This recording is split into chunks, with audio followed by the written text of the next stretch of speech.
Hello everyone. In today's video, I wanted to talk to you about how to think about positioning of your professional firm. And the reason why I think this is important is that I get a sense that there's still a lot of confusion of what positioning is and how to use it, when to use it, etc. So even among the consultants, the management consultants themselves, not to mention the top management of professional firms.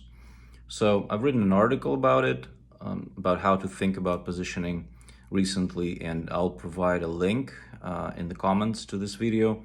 So feel free to read the article. I think this will be beneficial for you if you're interested in the subject. So first thing that I wanted to talk about is that there are 10 different schools of thought with regard to strategy formation. And positioning comes from the positioning school, and is just one of 10, right? So when you're thinking about positioning your firm, you should be aware that this is just one part of the overall strategy, right? It's not necessarily one of the 10, but sometimes your firm has to employ different strategies in order to arrive at your unique strategy. And so positioning sometimes makes sense, but there are cases when positioning doesn't make sense. So we'll talk about this in this video too. So first of all, when you hear consultants talk about positioning, you have to understand that they mean or they imply that there exist market positions.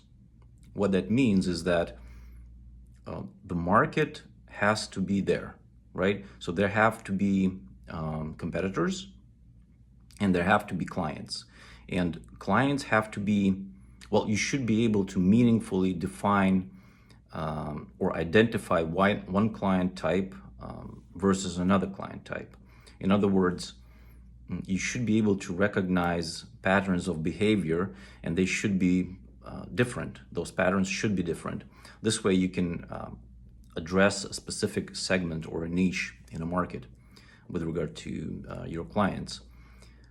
But then, like I said, you also have to have competitors, and you need to be able to gather data and analyze that data in order to address positioning.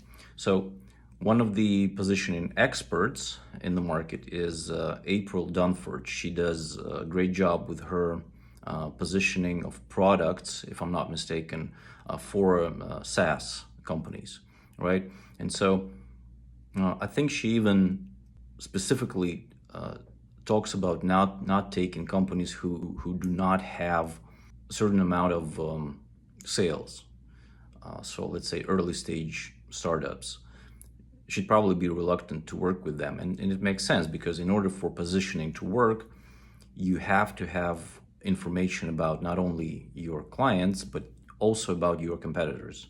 And so in her framework, for instance, she starts with identifying alternatives.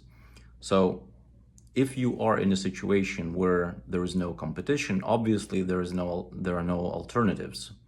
So therefore, positioning in this situation will not work. So this is something you need to keep in mind when someone is advising you or selling you or offering you to create positioning for your firm, right? So it does not apply in all situations, although this is part of the strategy, okay? So next thing I wanted to talk about is, well, how do you think about positioning? The way that I prefer to address position is the following, and I've written about this in the article. So first of all, there are so-called vertical markets or industries. I call these poles, P-O-L-E-S. So you can think about this in terms of, well, industries, right? So let's say there are legal services, for instance, or accounting services, or let's say there's building products, manufacturing, etc., etc. So there are industries, and those industries, they have, or you will be able to find events, let's say, where people hang out and they know that they belong to a certain industry. There's this, and I mentioned this in the article, there's this NACE and NAICS, NICE classifications, where you can look at the particular industries and their codes, and these are basically your vertical markets. So you can position your firm just by attending to those polls. Next is what I call spans, and spans are horizontal markets. So the horizontal markets are, this can be a geography or this can be a job role. For instance, let's say if you are looking at companies that work in a certain region and you don't discriminate much about the types of industries they're in, then this is called horizontal positioning. Or it could be, let's say, if you're focusing on, or you're targeting chief marketing officers, for instance, or just generally C-level executives, or maybe you're looking at human resource managers, right, and selling them products or services. This would be horizontal positioning, because folks who work at, let's say, an HR function, or they're a chief marketing officer, etc., they not necessarily will work in a particular industry, although sometimes they will do that, but they will tend to move from one industry to another. Usually this happens when the industries are adjacent. So for instance, if someone is in an accounting industry, then they might jump to an adjacent financial industry and become a marketing officer there, right? So when you combine the two, so the polls and spans, it makes your positioning somewhat more focused, which is always better. But obviously it has to make sense in terms of there has to be enough clients for you, and usually you will also have some competition there. So this is the first way you can address positioning, right? You combine the polls with spans.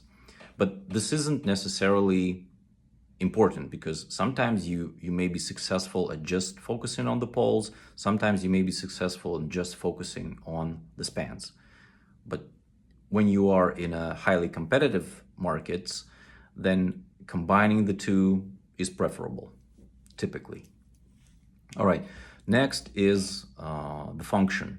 The function is, so if you think about your industries, and even if you think about the spans, so the polls and the spans, the function is sort of implicit in those categories, right? So let's say if we think about legal services, then we start thinking about, okay, what is the function? Well, the function is all legal services, but then you can go deeper with that function and say, all right, we might be offering only litigation, right? So this is the function you have to think about. Sometimes it makes sense to do that, just to go deeper and pick a particular function given your either polls or spans, or sometimes it doesn't, right? It will depend on what professionals you have and what your interests are, etc. There are several things that have to be taken into account to be successful with positioning based on function. The next one is your point of view. So the point of view is like a lens, the way you look at the world. And it isn't only you who looks at the world. So you as a, let's say, partner, managing partner, stakeholder, shareholder, whatever. It's also the team of professionals who actually provide services. So they also have perceptual frames. That's a technical term for that. In other words, they all see the world from a certain perspective, and you can use that perspective in your positioning, right? So, for instance, if you are myopic and your clients are myopic, so you're a better fit for one another, because those folks who are farsighted, they will not be able to see the world the way you do. Okay?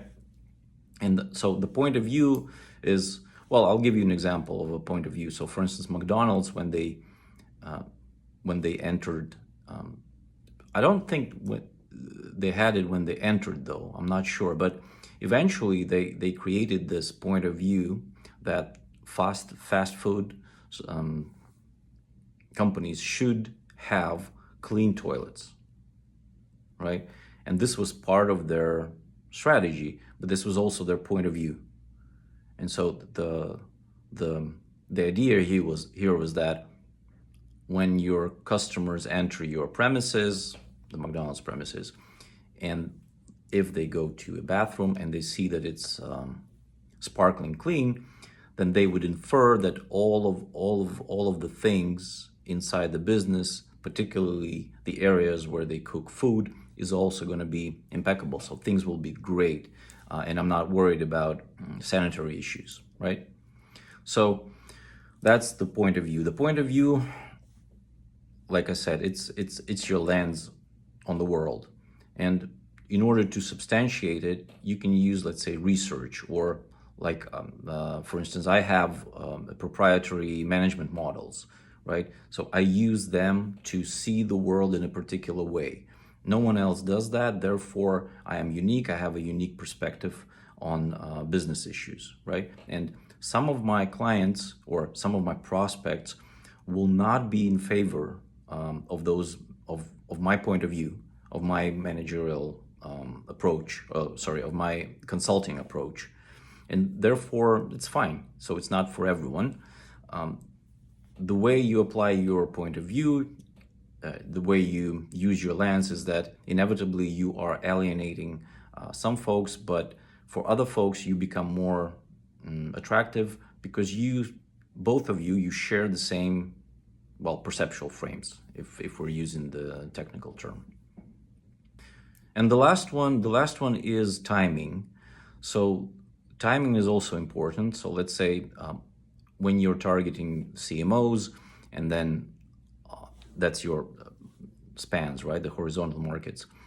And you know that at a particular moment in time, something happens when CMOs ought to make a decision, right? And you would know that your solution, your product, your service fits really well. So what you do is that you keep track of those changes, right? So that when the moment comes, your solution is very important to them at that particular moment in time, right? So timing is another way how you can position your firm. Well, of course, the perfect positioning, if we talk about that, is when you combine all of it, right? So you have your poles, you have your spans, you have the function, you have your lenses, and you have your timing. So you can imagine it as a boundary, right? A physical and conceptual boundary. And well, this helps to define the garden, so to speak, that you're attending to, right? But this is perfect positioning. Sometimes it wouldn't make sense because there are just too few clients out there, and this will not make your firm sustainable. So of course you have to look at this so that it makes sense for your firm, right? Like I said, you can use just one positioning and be fine with it. Well, that's about it. And please make sure to take a look at the article. The link will be in the description, and I'm looking forward to seeing you in the next video. Bye.